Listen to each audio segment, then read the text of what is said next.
Hi, and thank you for joining my session on monitoring business metrics to reliably catch downtime. A couple of words about myself. My name is David Schwartz. I'm a software architect for Next Insurance, and I'm passionate about delivering value fast.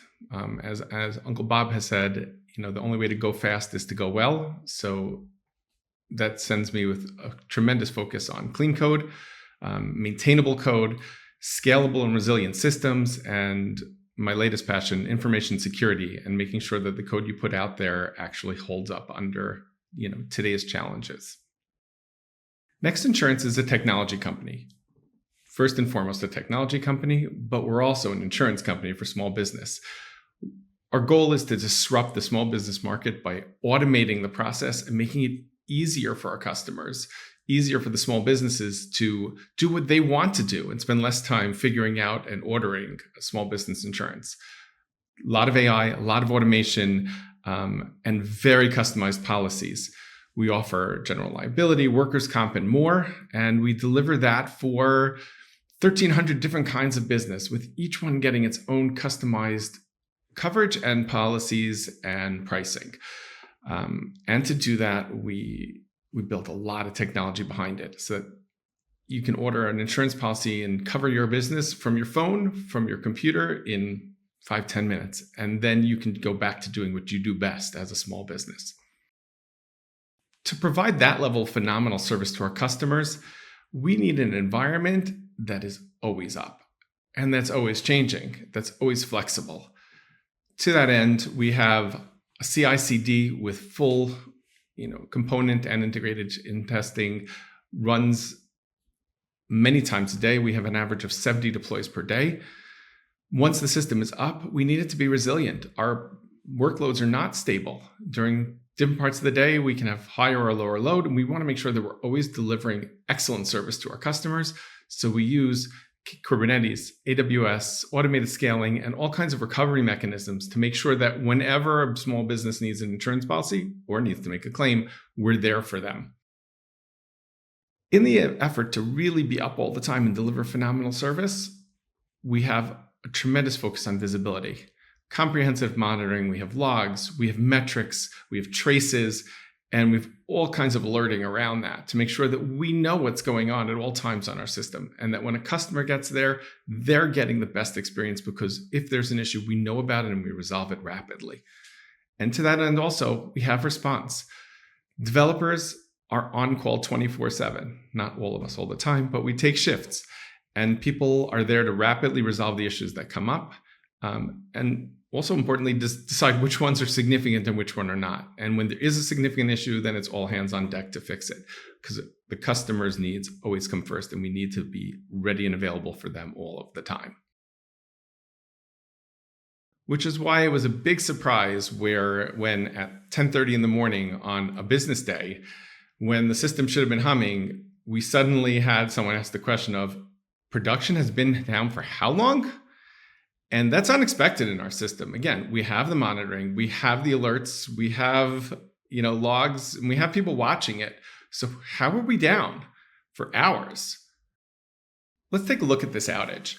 So the outage started on a random morning, which day doesn't matter. It was a business day, meaning we were expecting people to be on our site and purchasing, and faulty code was deployed. How the faulty code was deployed and what we learned from that is a whole different talk, but it happens. Between you, me, and the lamppost, there's always going to be something that's faulty, and even with the best CI/CD systems, occasionally something is going to get through, and we improve over time. But our normal 99.9% uptime plus suddenly was being called into question, and the problem was that the first report of there being an issue was at 10:30 by customers or agents who were trying to sell policies and couldn't buy them. Now, how did that happen? How did we end up with 2 hours there? And to make things worse, even after we knew that it was down, it took us an hour and 45 minutes to diagnose, which won't be the topic of today's talk, but some of the business metrics aspects would actually help with that as well. All in all, we were down for 4 hours, 12:30, we were back up and running. Once the diagnosis was in place, it was 15 minutes, which is what we expect from our system and from our developers, because we know how to recover from failures. But looking at it, the time to detection was way too long, 2 hours. And time to diagnosis also was too long. And the real question we had to ask when we looked at this outage, besides how could we have avoided the outage completely, was how did we end up here? We have monitoring, we have logging, we have traces, we have people watching them. How did we end up with a situation where we were down for hours in, our busiest, or, definitely a busy part of the day?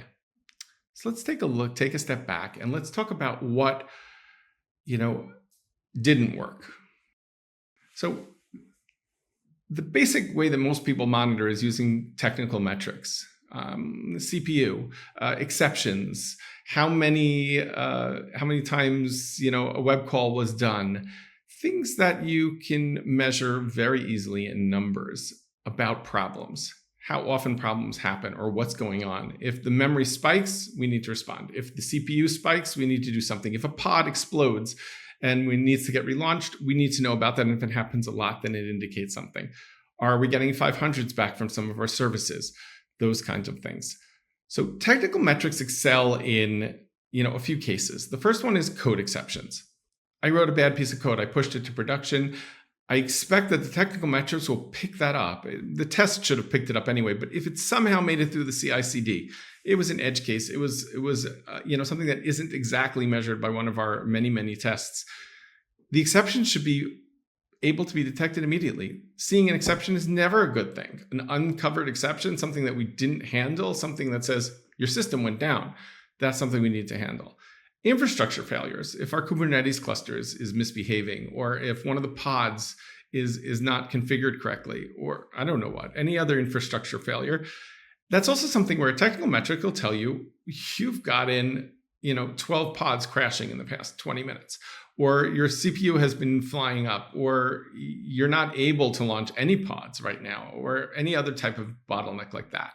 And also performance bottlenecks. If we suddenly see inefficient performance, we have measures on performance, and we should be able to pick those up as well with technical measures. And that's good most of the time. But there are cases where technical metrics fail. Let's deal with a few of them. The first one is clearly a development mistake, but it's not the kind of mistake that causes a crash. It's the kind of mistake that doesn't give enough information. Logs are always complicated. Do you want to give more logs or less logs? If you give unbelievably large number of logs, you're going to end up drowning and not being able to find anything, even with a great platform like Logs.io or something else that lets you aggregate them and extract information from there. But on the other hand, if you don't put enough logs, then you don't have the information you need both to diagnose, but also to identify that there was an issue at all in some cases. Second one, which is also often a failure on the development side, is swallowing exceptions. We've all done it. Sometimes you put in a try catch because it's not the thing you want to alert on for whatever reason. And then when it actually goes down in large numbers or at all, you don't get that information into your monitoring system because there was no exception as far as the system is concerned. But also service integration. And this is a little more, I guess no one did anything wrong. It just doesn't always catch things. If you have one service which is supposed to return a response and it returns a valid response, it succeeded. But there's a new piece of information about there that's supposed to affect a different service, and that service isn't integrated correctly. It's very hard to create a technical metric around the response I got back was exactly what I expected, but I didn't notice a piece of information on it. This is a failure in some extent, but that is anything that brings down production. But the idea that the boundaries are where you can miss something is definitely real. And we have different teams responsible for it, and therefore it's much easier to have things slip through the cracks. But then there's one more. Sometimes you can have something that's good, but if it happens too much, it's not. In our business, just a simple example, we want to decline certain applications. It's an insurance company. If we feel someone is too high a risk, then the correct course of action is to decline them. If you have 1 or 2 or 10 declines in a 20-minute period, that could be valid. When you have 400, it's not. And it's hard to measure this. You can do it a little bit with technical metrics if you have it down exactly right. But there are all kinds of edge cases where it isn't clear where it's a positive thing that you have too much of, too much of a good thing. And that's very hard to define in technical metrics of, exactly how many times something happens and then trying to figure out the rate. And, it's difficult to define in a way that doesn't fire off a lot of false positives. So what do? Technical metrics are not enough. They're not going to handle your situation sufficiently. So how do you, catch production having an issue when it's not showing up in your technical metrics? And the answer is business metrics. Business metrics can come to the rescue and give us a way to know that the system's down even when the developers didn't put in enough logs, and even when there was a small service boundary issue, and even when we've swallowed an exception, we should still be able to catch it. Well, how does that work? Let's take a look. First thing is, what's a business metric in my mind? You're counting business flows completed. This picture is a perfect example. When you finish a sale, that's a metric. You measure how many purchases were completed during a period of time. But it could be any other, process that completed successfully or not successfully, but marking down what happened with it. Payments. Did you pay for something? Yes. And did I accept payment correctly? Yes. Did it go through? Yes. You mark successfully paid. Or it could be something early, like a lead into your website. How many people came into your website at any given point in time? And why is that good? Well, let's take a look first at how I'll define it, I guess. Here's a standard business flow. This is not specific to, to Next Insurance, but it works for us too. If a customer chooses a product, that would be the end of a flow. They chose what they want to buy. That's one thing to mark down. Quote generated. Now that I know what they want to buy, I've produced a price for them. And that's also a flow. Now they're looking at their screen. They see that what they want to purchase and how much it's going to cost. Purchasing it is another step in the flow, a business flow. And finally, payment received. They've said they want to buy it and they've actually paid. So this gives us 4 steps on the road: choosing the product, generating that price, purchasing the item, and then actually getting the payment to go through and get approved by the credit card company or the bank. Why does this make for better alerts? Well, let's talk a little bit about that. First of all, you're measuring what really matters to you as a business. Technical metrics are a proxy to understanding. If you see a lot of exceptions, probably someone's having a problem. But not seeing technical metrics, not seeing exceptions doesn't mean you're not having a problem. And the exceptions are not what's bothering you. What's bothering you is that you're not making sales. So measure what matters to you. If your business cares that sales are going through, you need to be measuring that. Number 2, it's very easy to understand, even if it's not your domain. If we have many, many teams working on a product, it doesn't matter what team you're on. If you see that sales are dropping, you know that that's a problem, even if you don't understand the technical aspect of why. And finally, it gives you very comprehensive coverage. You're not measuring what happened and saying it was bad, which is what technical metrics usually do. You're measuring that good things have happened. So no matter what, if you have those measurement points along the way, then you'll be able to know whether things are working, whether they're humming correctly, and whether or not people can use the site for what they need to use it for. That's why the result of business metrics are more effective business alerts, because they're tailored to the business. How do you implement it? 3 steps, relatively simple. First, identify the main flows. Identify what stages in your process are stop points, checkpoints that have to happen in a specific order. In our case, choosing a product, getting a price, buying, paying. Those are 4 steps, but your business could be different. If you're running something else, you'll define your own main points in your flow. Number 2, add instrumentation. In our case, we already had Prometheus, and all of our code is already instrumented with it for technical metrics. So it was relatively easy to add instrumentation at the key points in the flows to say a purchase has happened, a payment has happened, and so on and so forth. And then finally, configure alerts. You set up a thing that says when sales are too low, set off an alert. Okay, that's simple, right? It sounds simple. Everything's great. So what's the catch? That sounds too easy. And I mean, it is easy, but not really. And the reason why it's not easy is because of variability. Just like technical metrics fail sometimes, so do business metrics.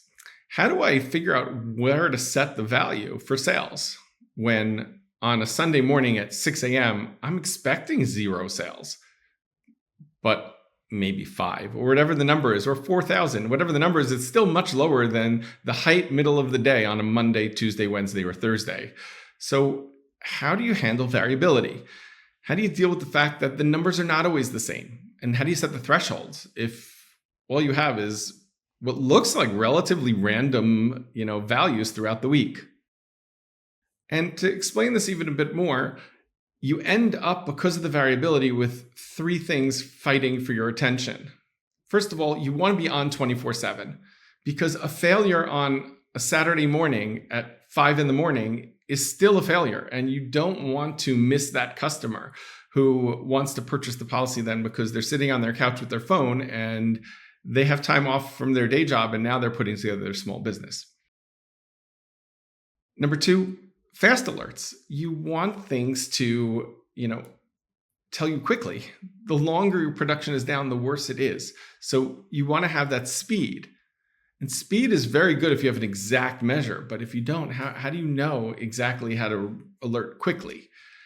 And finally, you don't want false positives. False positives are the death of any alerting system, because as soon as developers start to see this alert that comes up every 6 hours, they're like, I don't know, that doesn't mean anything. I don't have to pay attention. And then they become numb to the information. And that's not what we want. We want an alert that calls them and says, hey, this is something significant going on in your production environment. You need to take care of this now. It's really important because production is not functioning as it should.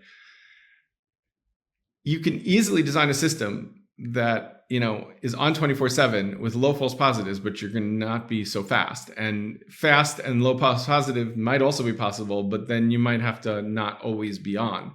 So the question that we dealt with is, how do you get it so that it's on all the time, alerts quickly, and has a low false positive rate?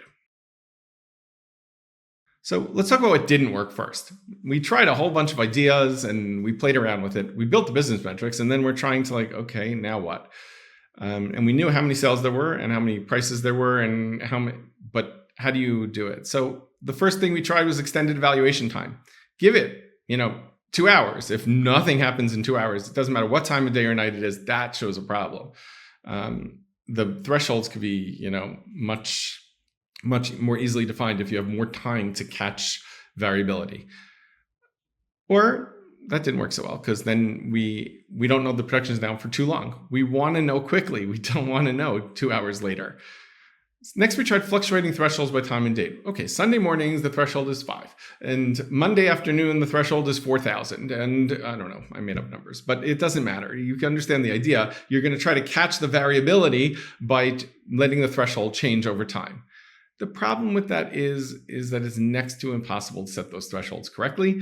And also it means that for certain times of day, 0 is a valid option, and then you're not on. And that's never a good thing.